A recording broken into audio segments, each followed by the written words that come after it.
സന്തോഷത്തിലാണ് ഞാൻ ഈ സദസ്സിന്റെ മുന്നിൽ എഴുന്നേറ്റ് നിൽക്കുന്നത്. ഇവിടെ സൂചിപ്പിക്കപ്പെട്ടതുപോലെ വിഘടിതപക്ഷത്തായിരുന്ന കാലഘട്ടത്തിൽ രണ്ട് സംവാദ വ്യവസ്ഥകളിൽ മധ്യസ്ഥനായുണ്ടായി പലപ്പോഴും മധ്യസ്ഥൻ തന്നെ ഗോളടിക്കാൻ ശ്രമിക്കുന്ന സാഹചര്യങ്ങൾ ഉണ്ടാക്കുകയും ചെയ്ത ആ സംവാദങ്ങൾക്ക് ശേഷം മണ്ണാർക്കാട് വെച്ച് സത്യത്തിന്റെ സുതാര്യമായ പാതയിലേക്ക് കടന്നു വന്നതിന് ശേഷം എനിക്ക് കഫാറത്തായി തന്നെ മറുപക്ഷത്തോട് എതിരിടാനും അവർക്കെതിരെ ഇരിക്കാനും ലഭിച്ച അനർഘഭാഗ്യമുള്ള ഒരു സംവാദ വ്യവസ്ഥയുടെ വിശദീകരണമാണ് ഇവിടെ നടക്കുന്നത്. മണ്ണാർക്കാടേക്ക് പോകുമ്പോൾ എനിക്കൊരു പ്രതീക്ഷയുണ്ടായിരുന്നു, അല്ലെങ്കിൽ ഒരാഗ്രഹമുണ്ടായിരുന്നു. 2 പ്രാവശ്യം എന്റെ പഴയകാല സുഹൃത്തുക്കൾ ഗവേഷണം നടത്തി പരാജയപ്പെടുത്തിയ സംവാദ വ്യവസ്ഥ ഇപ്പോഴെങ്കിലും ഒന്ന് വിജയിക്കുകയും ലക്ഷ്യത്തിലെത്തുകയും ചെയ്യുമെന്ന് ഞാൻ പ്രതീക്ഷിച്ചിരുന്നു.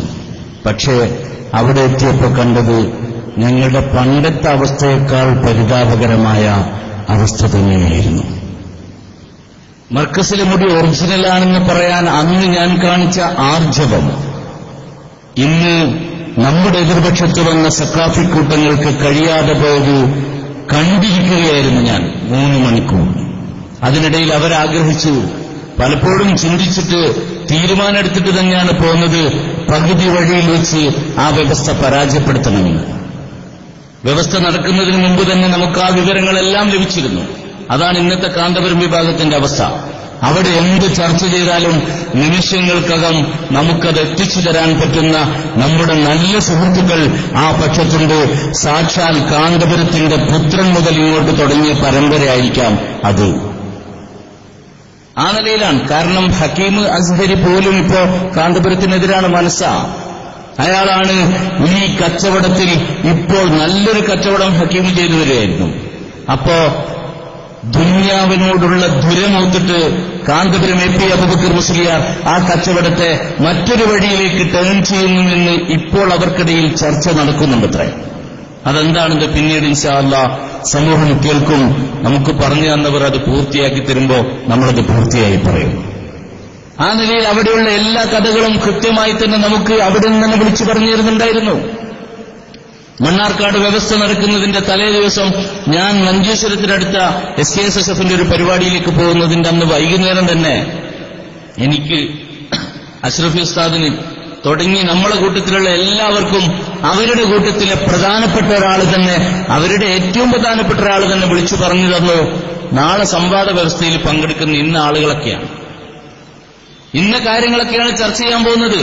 അങ്ങനെ ഞാൻ കാസർഗോഡ് നടന്ന പരിപാടിയിൽ അന്ന് KCR ലൈവ് ഉണ്ട്. ഞാൻ ആ ലൈവിൽ ആ പരിപാടിയിൽ വെച്ച് പരസ്യമായി തന്നെ ഞാൻ പറഞ്ഞിരുന്നു, ഇന്ന ആളുകളൊക്കെയാണ് നാളെ നമ്മളെ പരിപാടിയിൽ വ്യവസ്ഥയിൽ വരിക കാന്തപുരം പക്ഷത്ത് നിന്ന്. നമ്മുടെ പക്ഷത്ത് നിന്ന് ആളുകൾ ഉണ്ടെന്ന് ഞാനറിയും, മധ്യസ്ഥൻ ഞാനാണെന്ന് ഞാനറിയും. പക്ഷെ ആരാണ്, എത്ര പേർ കൃത്യമായി എന്ന് ശരിക്കും എനിക്കറിയില്ലായിരുന്നു. പക്ഷേ മറുപക്ഷത്തെ കാന്തപുരം വിഭാഗത്തിലെ പൂർണ്ണമായി ആരൊക്കെ പങ്കെടുക്കുമെന്ന് കൃത്യമായി എനിക്കറിയാമായിരുന്നു. അഥവാ ഇപ്പോഴും ആ പക്ഷത്തെ ഭരിക്കുന്നത് നമ്മളൊക്കെ തന്നെയാണ്. ഇങ്ങനൊരു ഗതികേട് ലോകത്തൊരു പ്രസ്ഥാനത്തിനുണ്ടായിട്ടുണ്ടെങ്കിൽ കണ്ണിയത്ത് ഉസ്താദിന്റെ പ്രാർത്ഥന ഫലിച്ച് മുഖം കെട്ടുപോയ കാന്തപുരം വിഭാഗത്തിനല്ലാതെ മറ്റാർക്കും ലോക ചരിത്രത്തിൽ കാണാൻ കഴിയില്ല. എന്നിട്ടിപ്പോ അവിടുന്ന് കാസർഗോഡ് ഞാൻ പറഞ്ഞു, മധ്യസ്ഥൻ ആരാണെന്നടക്കം ഞാൻ പറഞ്ഞിരുന്നു. ഇന്ന ആളാണ് മധ്യസ്ഥനായി വരിക എന്നുള്ളത്. അതിൽ ഒരൊറ്റ ഒരാളെ വ്യത്യാസം ഉണ്ടായിട്ടുള്ളൂ, ബാക്കി എല്ലാവരും കൃത്യമായി വന്നിട്ടുണ്ട്. എന്നിട്ട് വഹാബ് സക്കാഫി ഈ വ്യവസ്ഥ കഴിഞ്ഞ് അന്ന് വൈകുന്നേരം എന്റെ ഒരു സുഹൃത്തായ വലിയ പണ്ഡിതനെ വിളിച്ചിട്ട് ഇത് പറഞ്ഞു തന്ന ആളോട് തന്നെ ചോദിച്ചു, വഹാബ് സക്കാഫി ലാസ്റ്റ് നമ്മളെ കൂട്ടത്തിൽ ഒരു നാടൻ വർത്താനം പറയാൻ പറ്റുന്ന ഒരാൾ പോലും സംവാദ വ്യവസ്ഥയിൽ ഇല്ലാതെ പോയല്ലോ എന്ന സങ്കടം പാവം വഹാബ് സക്കാഫി പങ്കുവച്ചു. അത്രേ ഗതികേടെന്ന് ഓർത്തു നോക്കൂ. കാന്തപുരത്തിന്റെ മുറിയിലിരുന്നാണ് 3-4 പ്രാവശ്യം ഈ സംവാദ വ്യവസ്ഥയെക്കുറിച്ച് ചർച്ച നടത്തിയത്. കാരന്തൂരിലെ മർക്കസിലെ കാന്തപുരത്തിന്റെ അടച്ചിട്ട മുറിയിൽ നടത്തിയ ചർച്ചകൾ ഓരോന്നോരോന്നും അതത് ദിവസങ്ങളിൽ നമ്മൾ അറിയുന്നുണ്ടായിരുന്നു. ഇനി നിങ്ങൾ എന്ത് തീരുമാനം എടുത്തിട്ടും കാര്യമില്ല. ചിലപ്പോ അവർ ഇനി പള്ളി ഞങ്ങൾ ഉണ്ടാക്കാൻ പോകുന്ന സ്ഥലം എവിടെയാണ്, ആഗ്രഹിക്കുന്ന സ്ഥലം എവിടെയാണെന്നൊക്കെ മനസ്സിൽ വെച്ചേക്കുന്നുണ്ടാവും. ആ സ്ഥലം കണ്ട ആളുകൾ നമ്മളോട് അതൊക്കെ പറഞ്ഞു തന്നിട്ടുണ്ട്. അപ്പൊ ആ ആഗ്രഹം നടക്കൂല എന്നർത്ഥം. അവസാനം പിന്നെ എന്ത് ചെയ്യേണ്ടി വരും? ഇപ്പോൾ നമ്മുടെ കസ്തൂരി രംഗൻ പട്ടണത്തിൽ നിങ്ങൾ ഉണ്ടാക്കിക്കൊണ്ടിരിക്കുന്ന അതിന്റെ മധ്യത്തിൽ എന്റർടൈൻമെന്റുകളുള്ള, സ്വിമ്മിംഗ് പൂളുകളുള്ള, ഒരുപാട് ടൂറിസ്റ്റുകൾക്ക് വന്ന് കോവളത്തെയും അതുപോലെ ഗോവയിലെയും പോലെ ആർമാദിക്കാൻ പറ്റുന്ന കേന്ദ്രങ്ങളുടെ മധ്യത്തിൽ ഹബീബിന്റേതെന്ന് നിങ്ങൾ പറയുന്ന, വിശുദ്ധമെന്ന് നിങ്ങൾ വിശ്വസിക്കുന്ന ഒരു മുടി സൂക്ഷിക്കാൻ നിങ്ങൾക്ക് എങ്ങനെ മനസ്സ് വരും സുഹൃത്തുക്കളെ? അതുകൊണ്ട് ആലോചിച്ച് നോക്കുക, അവിടെ വേണോ? റിട്ടയർമെന്റ് വില്ലേജ് പറ്റും. അത് നേരത്തെ ഇവിടെ സൂചിപ്പിച്ചതുപോലെ ഏകദേശം എല്ലാവരും റിട്ടയർമെന്റ് ആവാൻ തുടങ്ങിയിട്ടുണ്ട് ഇപ്പൊ തന്നെ. പണ്ടത്തതുപോലെ പല്ലിന് ശൗര്യം ഫലിക്കുന്നില്ലല്ലോ. അപ്പൊ പിന്നെ ഏറ്റവും നല്ലത് റിട്ടയർമെന്റ് എന്ന് മാത്രമല്ല, കുറച്ചുകൂടി ആ പ്രദേശമൊന്ന് വലിപ്പം കൂട്ടണം, കുറച്ച് ഏരിയ കൂടി എടുക്കണം എന്നാണ് എന്റെ അഭിപ്രായം. കാരണം കേരളത്തിലെ സമൂഹത്തിന് നിങ്ങളുടെ കാപട്യം പൂർണ്ണമായി ബോധ്യപ്പെടുന്ന ഒരു നാള് വന്നാൽ കേരളത്തിലെ ഒരു മഹല്ലിലും നിങ്ങൾക്ക് ജീവിക്കാൻ കഴിയാതെ വരും. അപ്പൊ പോയി സ്വസ്ഥമായി താമസിക്കാൻ ഒരു കേന്ദ്രം വേണ്ടി വരും. അതിന് പറ്റിയ സ്ഥലവും പറ്റിയ ഏരിയ ആണ് അവിടെ. കുറച്ച് മേലിലേക്ക് കയറിയാൽ ആ ചുരത്തിന്റെ മേലെ കുറെ കുരങ്ങന്മാരെ കൊണ്ട് സ്വസ്ഥമായി നിങ്ങൾക്ക് സായന്തനം സുന്ദരമായി കഴിയും. അതിന് പറ്റും. ആ നിലയിലേക്ക് നിങ്ങളുടെ ആളുകളെ കൊണ്ടുപോകുന്ന അവസ്ഥ. ഇന്നലെ ഞാൻ കാസർഗോഡ് ജില്ലയിലെ ഒരു സ്ഥലത്ത് പോയിട്ട് അവിടെ മംഗലാപുരത്തുള്ളൊരു പ്രസംഗം കേട്ടു. അവിടെ പോയിട്ട് എനിക്ക് മറുപടി പറഞ്ഞ ഒരു തങ്ങളുടെ പ്രസംഗം കേട്ടപ്പോ കുറെ ചിരിച്ചുപോയി. എന്താ അതിലുള്ളത്? ഞങ്ങളുടെ ഉസ്താദ് ബോംബെയിൽ നിന്ന് തിരുമുടി കൊണ്ടുവന്നിട്ടുണ്ട്, എന്നിട്ടത് ബോംബെയിൽ നിന്ന് കൊണ്ടുവന്ന് മർക്കസിൽ സൂക്ഷിച്ചു. മർക്കസിൽ സൂക്ഷിച്ച തിരുമുടി കൊണ്ടുവന്നത് കണ്ടിട്ട് ഹമീദ് ഫൈസിയെ പോലുള്ളവർ ബോംബെയിലേക്ക് പോയി. എന്നിട്ട് അവിടുന്ന് മുടി കൊണ്ടുവന്ന മുടി ഇവിടെ പ്രദർശനം നടത്തിയപ്പോ ഇവരിത് സൂക്ഷിക്കാൻ അർഹരല്ലെന്ന് കണ്ടപ്പോ തിരിച്ച് ബോംബെയിലുള്ളവർ വാങ്ങിക്കൊണ്ടുപോയിട്ട് അവർക്ക് അല്ലാഹുവിന്റെ ശിക്ഷ കൊടുത്തു. ഇപ്പോഴും പ്രസംഗിക്കുകയാണ്. കഴിഞ്ഞ ആഴ്ച പ്രസംഗിച്ചാണ് വലിയ തങ്ങള്. പടച്ചോന് ഇതിനെപ്പറ്റിയല്ലേ പൊന്മള പറഞ്ഞത്, അമ്മ മുടിയെന്ന് പറഞ്ഞത് ഇതിനെക്കുറിച്ചല്ലേ? എന്നിട്ട് അവർ പ്രസംഗിക്കുന്ന എനിക്കാ മറുപടി പറയുന്നത് ഏത്? ഈ മുടി കൊണ്ടുവന്ന് ഇവിടെ ഇസ്ലാമിക് സെന്ററിൽ സൂക്ഷിക്കുന്നുണ്ടെന്ന് അറിഞ്ഞപ്പോ അവരുടെ നിർദ്ദേശപ്രകാരം കോഴിക്കോട് കമ്മീഷണറുടെ ഓഫീസിൽ നിന്ന് ആ മുടിയുമായി വരുന്നത് സ്വീകരിച്ചിട്ട് വണ്ടിയിൽ മുന്നിൽ 3 മണിക്കൂർ ഞാനും ഇരുന്നിട്ടുണ്ട് ഇങ്ങനെ പിടിച്ചിട്ട്. പഠിച്ചോനെ എന്റെ ഒരു ഗതികെട്ട കാലം. എന്നിട്ട് മർക്കസിൽ കൊണ്ടുപോയി, അവിടുന്ന് നേരെ ആക്കോട്ടേക്ക് കൊണ്ടുപോയി. അങ്ങനെ ഞങ്ങൾ സ്വീകരിച്ച് പറഞ്ഞയച്ചു. അതിനെ ആ പൊന്മള പറഞ്ഞത് റോങ് പരിപാടി. റോങ് എന്നുള്ള വേർഡ് ഇംഗ്ലീഷിൽ ഉണ്ടായതിനു ശേഷം ഏറ്റവും കൂടുതൽ ചിലപ്പോൾ ഉപയോഗപ്പെട്ടിട്ടുണ്ടാവുക പൊന്മളി പറഞ്ഞതിന് ശേഷമായിരിക്കും. അങ്ങനെ റോങ്ങാണ്, അമ്മുവിന്റെ മുടിയാണെന്ന് പറഞ്ഞ മുടിയിൽ പവിത്രതയുണ്ടെന്ന് പറഞ്ഞ് ഇപ്പോഴും പ്രസംഗിച്ച് നടക്കുന്ന അയാൾ അടുത്ത ആ പ്രസംഗത്തിൽ അയാൾ തുടരുകയാണ്. എന്താ? ഉസ്താദിന്റെ കയ്യിലേക്ക് ഇതാ ഒരുപാട് ആസാറുകൾ ഒഴുകി വരാൻ പോവാണെന്ന് പറഞ്ഞ്. എന്നാ കടപ്പുറത്ത് പോയിട്ട് കാത്തു നിന്നുള്ളൂ. ഒഴുകി വരും എന്നല്ലേ പറഞ്ഞത്? കടലിലൂടെ ഒഴുകി വരാൻ സാധ്യതയുണ്ട്. എന്നിട്ട് മൂപ്പരിങ്ങനെ അവതരിപ്പിക്കാൻ ചിരി വരുന്നൊരു അവതരണം. എന്താ പറയുന്നത്? അറബ് രാജ്യങ്ങളിൽ പല സ്ഥലത്തും അന്ധഛിദ്രതകളും ആഭ്യന്തര കലാപങ്ങളും പൊട്ടിപ്പുറപ്പെട്ടിട്ടുണ്ട്. ആ ആഭ്യന്തര കലാപങ്ങൾ പൊട്ടിപ്പുറപ്പെട്ട് അവിടെ സ്വസ്ഥതയില്ലാത്തൊരവസ്ഥ ഇന്ന് വന്നിട്ടുണ്ട്. ഈ അവസ്ഥ തുടർന്നാൽ അവിടെയുള്ള അറബികളായ സഹോദരന്മാർ, കേരളത്തിന് പുറത്തുള്ള, ഇന്ത്യയുടെ പുറത്തുള്ള അറബ് ലോകത്ത് ആഭ്യന്തര കലാപങ്ങൾ പൊട്ടിപ്പുറപ്പെട്ട ഈജിപ്ത് പോലെയുള്ള ഒരുപാട് രാഷ്ട്രങ്ങളിലുള്ള ജനങ്ങൾ, അവിടെ ഒരുപാട് ആചാരങ്ങളുണ്ട്. അത് സൂക്ഷിക്കാൻ കഴിയാതെ അവർക്കത് സൂക്ഷിക്കാൻ കഴിയില്ലെന്ന് ഉറപ്പ് വരുമ്പോ അവരാലോചിക്കും ഇതാരുടെ കൈകളിൽ കൊടുക്കണം. അപ്പോൾ അവർക്ക് ഉറച്ചു പറയാൻ കഴിയും കേരളത്തിലെ ശൈഖ് അബൂബക്കറിന്റെ കയ്യിൽ കൊടുക്കലാണ് നല്ലതെന്ന് പറഞ്ഞ് ഈജിപ്തിൽ നിന്ന് വരും, യമനിൽ നിന്ന് വരും, എല്ലാ ഭാഗത്തും വരും എന്നാണ് പറഞ്ഞത്. ഞാനിങ്ങനെ ആലോചിച്ച് ശരിയാണ്, ഈജിപ്തിൽ നിന്ന് വരാൻ സാധ്യതയുണ്ട്. അവിടെ ഒരു സാധനം ഉണ്ടല്ലോ സൂക്ഷിക്കുന്ന കാലാകാലങ്ങളിലായിട്ട്. അത് ചിലപ്പോൾ മൂപ്പരടുത്തേക്ക് വരാൻ സാധ്യതയുണ്ട്. എന്നിട്ട് പറയും ഇതാണ് എന്റെ നേതാവ്, ഇയാളെ കുറെ കാലമായി ഇവിടെ മ്യൂസിയസിൽ സൂക്ഷിച്ചു വരികയാണ് എന്ന് പറയാൻ സാധ്യതയുണ്ട്. അല്ലാതെ ഈജിപ്തിലൊക്കെ ആഭ്യന്തര കലാപം ഉണ്ടായത് ഇയാൾക്ക് ആസാറുകൾ വരാനാണത്രേ. ഇങ്ങനെ ഒരു സാങ്കല്പിക കഥാപാത്രവും അതിനനുസരിച്ച് സങ്കല്പങ്ങൾ നെയ്തെടുക്കുന്ന ഒരു സമൂഹത്തെയും ലോകത്തവിടെ കാണാൻ കഴിയും. എന്നാൽ എനിക്ക് തോന്നുന്നു ഞാൻ വന്നതിന് ശേഷം കുറെ മോശമായത്. ഇത്രത്തോളം സങ്കല്പം ഉണ്ടായിരുന്നെങ്കിൽ ഇത്രത്തോളം പോയിട്ടില്ലായിരുന്നു.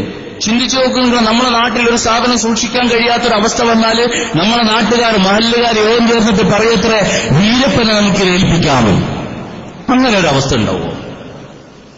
ഇതാണ് ഇവരിന്ന് പറഞ്ഞുകൊണ്ടിരിക്കുന്നത്. ഈ അവസ്ഥയിൽ കേരളത്തിലെ മുസ്ലിങ്ങൾക്ക് മുന്നിൽ മുഖം കെട്ടുകൊണ്ട് അവസാനം ഗതികേടിലാവാണ്. ഇപ്പൊ പേരോടൊക്കെ തുറന്നു പറയാണ്. പേരോടൊക്കെ ഇപ്പൊ കത്തിക്കാന്നുള്ളിടത്തേക്ക് പേരോടെത്തിയിട്ടുണ്ട്.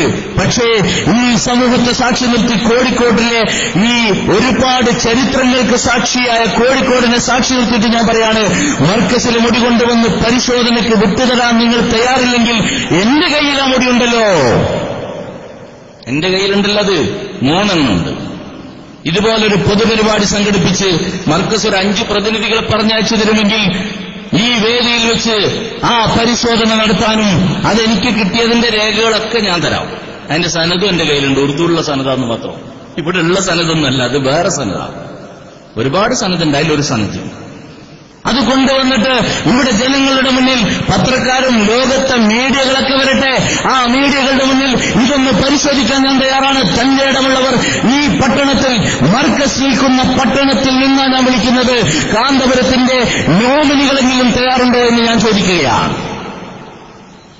വെല്ലുവിളി ഏറ്റെടുക്കാൻ നിങ്ങൾ തയ്യാറുണ്ടോ? കത്തിക്കൂല ഞാൻ. അതിന് ഏത് ഉസ്താദുമാർ പറഞ്ഞാൽ ഞാൻ അതിന് തയ്യാറില്ല. കാരണം കത്തിച്ചാൽ പിന്നെ എവിടെയും തെളിവ് കാണിക്കാൻ ഉണ്ടാവില്ല. ഇത് അതുകൊണ്ടാണ്. കാന്തപുരം കത്തിക്കൂല എനിക്കറിയാം. മൂപ്പര് കത്തിച്ചാൽ പിന്നെ കച്ചവടവും നടക്കൂല. നിങ്ങൾ രണ്ടാളി 2 പ്രശ്നങ്ങളാണ്. ഒന്ന് യാഥാർത്ഥ്യവുമായി ബന്ധപ്പെട്ടതാണ്, ഒന്ന് ബിസിനസ്സുമായി ബന്ധപ്പെട്ടതാണ്. അതുകൊണ്ട് ഈ സുഹൃത്തുക്കളോട് എനിക്ക് സൂചിപ്പിക്കാനുള്ളത്, മണ്ണാർക്കാട് വ്യവസ്ഥയിലൂടെ കേരളത്തിലെ ജനങ്ങളത് തിരിച്ചറിഞ്ഞു കഴിഞ്ഞിട്ടുണ്ട്. CD എവിടെ? അല്ലെങ്കിൽ ഒരു സംവാദ വ്യവസ്ഥ ആണെന്ന് എനിക്ക് ഓർമ്മയുണ്ട്. എല്ലാ മുജാഹിദിനുമായിട്ടാവട്ടെ SKSF ആയിട്ടാവട്ടെ ഒരു സംവാദ വ്യവസ്ഥ ആണെന്ന് അന്ന് രാത്രി ഉറങ്ങാൻ വിടൂല. നമ്മളൊക്കെ പിടിച്ചു പറഞ്ഞേക്കല്ല സ്റ്റുഡിയോയിലേക്ക്, എന്തിന് എഡിറ്റ് ചെയ്യാൻ, ഇരുന്ന് അപ്പ ക്ലിയറാക്കി കൊണ്ടുവരാൻ. ഇത് നടന്നിട്ട് ദിവസങ്ങൾ എത്രയായി?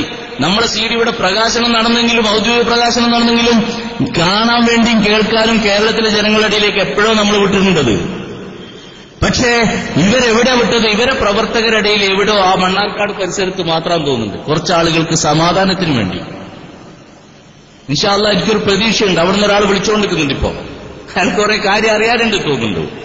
ഇങ്ങനെ ജനങ്ങൾ തിരിച്ചറിഞ്ഞുകൊണ്ടിരിക്കുകയാണ്. നിങ്ങളുടെ കാപട്യത്തിന്റെ മുഖം അവർ കൃത്യമായി മനസ്സിലാക്കിക്കൊണ്ടിരിക്കുന്നുണ്ട്. അതുകൊണ്ട് ഈ സംവാദ വ്യവസ്ഥയിൽ ചെന്നപ്പോ എനിക്കറിയാമായിരുന്നു ഇവരത് മുടക്കാൻ വരും. എന്നെ ഇട്ടിട്ടാണ് മുടക്കാന്ന് എനിക്കറിയാം. മുടി പറയാൻ അവർക്ക് കഴിയില്ലല്ലോ. അപ്പൊ അതിനിടയിൽ നമ്മുടെ ഉസ്താദുമാർ എന്റെ പേര് പറഞ്ഞെന്തോ പരാമർശിച്ചപ്പോ ചാടിക്കയറി. നേരത്തെ പറഞ്ഞ സാലിബ കുല്ലിയോ അല്ലെങ്കിൽ അല്ലാത്തതോ ആയ ഒരു സഖാഫി ഉണ്ടല്ലോ, അയാൾ SSFകാരനെ ചോദിക്കാൻ തുടങ്ങി. ഈ സാലിബ പറയാൻ തുടങ്ങിയപ്പോ ഇതെന്താ, മുമ്പ് ആരെങ്കിലും ഈ മുടി സൂക്ഷിച്ച ആളെ പേരാണോ? SSFകാർ ചോദിക്കാൻ തുടങ്ങി. ആ നിലയിലേക്ക് നിങ്ങളെ പ്രവർത്തകർ പോലും നിങ്ങളെ പരിഹസിക്കുന്ന അവസ്ഥയിലേക്ക് കാലം മാറിയിട്ടുണ്ട്. നൗഷാദ് ഹസനെ ഒന്ന് വിളിച്ചു നോക്ക്, അയാൾക്ക് എത്ര സങ്കടമുണ്ടെന്ന് കേട്ടിട്ട്. അയാൾ പലരോടും പറഞ്ഞത്രേ, SSFകാരോടെന്ന് പറഞ്ഞത്രേ, തീരെ ശരിയായിട്ടില്ല സംവാദം, ഞാനാണെങ്കിൽ ഉഷാറാക്കുമായിരുന്നു, ഒന്ന് വന്നാൽ മതി, ബാക്കി നമ്മൾ കാണിച്ചു തരുമായിരുന്നു. നൗഷാദ് ഹസന് വന്നാൽ മതിയാണ്, ഞാൻ മധ്യസ്ഥ സ്ഥാനത്ത് ഞാൻ മാറുമായിരുന്നു. ഞാൻ അവിടെ പോയി ഉസ്താദന്മാരോട് പറയും, നിങ്ങൾ പുറത്തു പോയിക്കോളി, ഞാൻ ശരിയാക്കി തലയിപ്പോ. ഞങ്ങൾ ഒന്നിച്ച് കണ്ട് ബോധ്യപ്പെട്ടവരല്ലേ, പിന്നെ ഇതിനപ്പുറത്ത് ബോധ്യപ്പെടാൻ ഇനി ആ മനുഷ്യൻ എന്താ ബാക്കിയുള്ളത്? അപ്പൊ അങ്ങനെ ഇവർ വന്നിട്ട് മുടക്കൂന്നറിയാം. എന്തോ പറഞ്ഞപ്പോ നേരെ എന്റെ നേരെ ചാടി.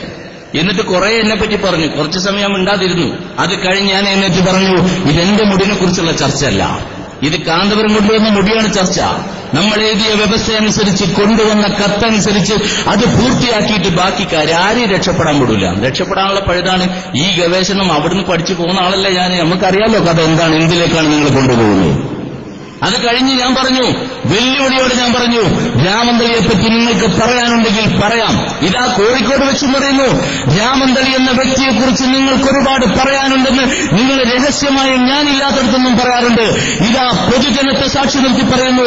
അത് എന്റെ അയോഗ്യതകളായി നിങ്ങൾ എണ്ണി പറയുന്നെങ്കിൽ നിങ്ങളുടെ സാക്ഷാൽ ശ്രീമാൻ കാന്തപുരം AP അബൂബക്കർ മുസ്ലിയാരുടെ അയോഗ്യതകൾ ഉണ്ടോ ഇല്ലയോ എന്നൊരു പരിശോധനയ്ക്ക് നിങ്ങൾ തയ്യാറുണ്ടോ എന്ന് ചോദിക്കുകയാണ് ഞാൻ.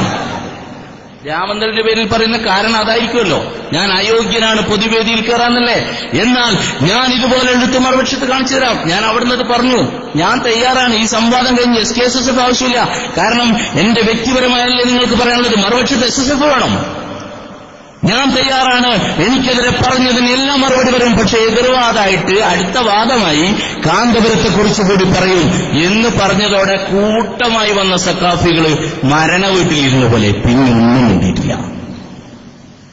ഇവിടെ നിന്ന് ഞാൻ വെല്ലുവിളിക്കുന്നു. ഞാൻ ചോദിക്കുകയാണ്, പ്രിയപ്പെട്ട സുഹൃത്തുക്കളെ, ചെറുശ്ശേരി ഉസ്താദിനെതിരെ ഞങ്ങളിതാ സംവാദം നടത്താൻ തയ്യാറാണെന്ന് പറഞ്ഞാൽ സാധാരണ പ്രവർത്തകരായി നിങ്ങൾ ഓടി വരൂലേ? ആയിരങ്ങൾ വരൂലേ? എന്ന കാന്തപുരത്തെ പറ്റി പറഞ്ഞ് സഖാഫിമാരുടെ അവസ്ഥ ഇതാണെങ്കിൽ പിന്നെ ഈ മുടിയെക്കുറിച്ചുള്ളൊരു ചർച്ച നടന്നാൽ എന്തായിരിക്കും അവസ്ഥ? വരും നിങ്ങൾ, ഇനിയും വരണം, ഇനിയും വരണം. നിങ്ങളൊരു സംവാദ വ്യവസ്ഥയിലേക്ക്, കേരളത്തിൽ പൂർണ്ണമായി സംവാദ വ്യവസ്ഥ പൂർത്തിയാക്കിയിട്ടൊരു സംവാദത്തിൽ വന്നാൽ അന്ന് കാന്തപുരം വിഭാഗത്തിന്റെ ആദർശത്തിന്റെ ഖിയാമത്ത് ഉറപ്പാണ്. ആ ഖിയാമത്ത് ചിലപ്പോ നമുക്ക് കാണേണ്ടതൊക്കെ കൃത്യമായി കാണാൻ കഴിയും. അതിന് ഏറ്റവും ഏറെ ഭയപ്പെടുന്നയാൾ കാന്തപുരം എത്തിയ പൊതുപ്രമുഖിയാരാണ്. അതുകൊണ്ട് പ്രിയപ്പെട്ട എസ്എസ്എഫുകാരാ, നിന്നോട് സാധാരണ ജനങ്ങൾ ചോദിക്കുന്ന ചോദ്യത്തിന് മുന്നിൽ നിങ്ങൾ പറയുന്നൊരു മറുപടിയുണ്ട്. ആര് വന്ന് ചോദിച്ചാലും മർക്കസിന് കൂടി ഒറിജിനലാണോ എന്ന് വെച്ചാൽ അതേ എന്ന് വിളിച്ചു പറയുന്ന നിന്റെ വിശ്വാസം നിന്റെ നേതാക്കൾക്കില്ല എന്ന തിരിച്ചറിവുണ്ടാവണം. ഈ തിരിച്ചറിവാവട്ടെ നിന്റെ തീരുമാനങ്ങളുടെ കാരണമെന്ന് ഓർമ്മിപ്പിച്ചുകൊണ്ട് ദുആ വസിയത്തോടെ നിർത്തട്ടെ. അസ്സലാമു അലൈക്കും.